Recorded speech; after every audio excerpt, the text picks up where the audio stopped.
রাজধানী দুর্গাবাড়ি দিঘির উত্তর পারে বৃহস্পতিবার এক অনন্য দৃশ্যের সাক্ষী থাকল শহরবাসী। সুইমিং ইনস্টিটিউটের উদ্যোগে ধর্মীয় রীতিনীতি মেনে অনুষ্ঠিত হল গঙ্গা মায়ের 34তম বার্ষিক পুজো। শুধু পুজো নয়, এই দিনটি হয়ে উঠল জলের সঙ্গে সখ্যতা গড়ে তোলার এক আবেগঘন মুহূর্ত। কিন্তু শাস্ত্রমতে গঙ্গা মাকে শুধু নদী নয়, জীবনের উৎস হিসেবেই পুজো করা হয়। তিনি পাপ মোচনী, জীবনের বহু মানবতার প্রতীক আর প্রকৃতির সাথে মানুষের সম্পর্কের এক সেতুবন্ধন। সনাতন ধর্মে বিশ্বাস, গঙ্গা দেবীর আরাধনায় অন্তরের ভয় দূর হয়, পবিত্রতা আসে মন ও কর্মে। এই পুজো শুধু কর্মীর নয়, এর রয়েছে বাস্তবিক তাৎপর্য। সাঁতার শেখা মানেই জলের সঙ্গে বিশ্বাস তৈরি করা, কিন্তু বহু শিশুর মধ্যে জলভীতি দেখা যায়।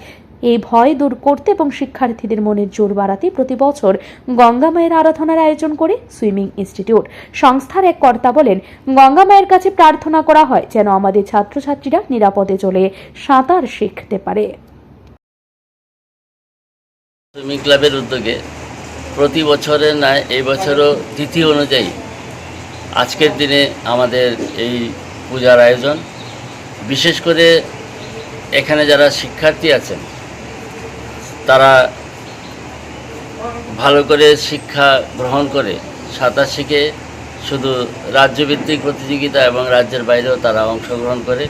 সেই উদ্দেশ্যে নিয়েই আমরা মা গঙ্গার কাছে প্রার্থনা করি যাতে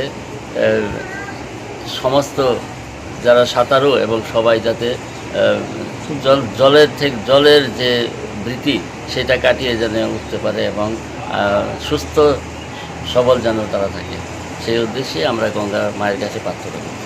কততম পুজোটা? এটা 34তম আমাদের বাৎসরিক পূজা। কিরকম এখানে স্টুডেন্ট আছে? আমাদের এখানে প্রায় 80 থেকে 90 জনের মতো স্টুডেন্ট আছে। বিকেলবেলা আমরা ছোট বাচ্চাদের বিকেলবেলাই প্রশিক্ষণটা দিই, আর কিছু কিছু অভিভাবক এবং বড়রা, গার্জিয়ানরা এবং উৎসাহী যারা সাঁতার জানে না এরকম পুরুষ এবং মহিলা, তারা সকালবেলাও আমাদের এখানে প্রায় 50 থেকে 60 জন আমাদের এখানে সাঁতার প্রশিক্ষণ দেয়। তো এটা আমাদের এখানে ধারাবাহিকভাবে আমরা 4-5 জন প্রশিক্ষক এখানে আছি। আমরা আমাদের সচিব এখানে আছেন, আমাদের ক্লাবের একনিষ্ঠ কর্মী ওনারা এখানে আছেন। আমরা সবাই মিলে এখানে আমরা প্রশিক্ষণটা দিয়ে থাকি। এই মুহূর্তে সংস্থার অধীনে সাঁতার শিক্ষায় যুক্ত 90 জন ছাত্রছাত্রী। তাদের মধ্যে অনেকে প্রথমবার জলে নামছে।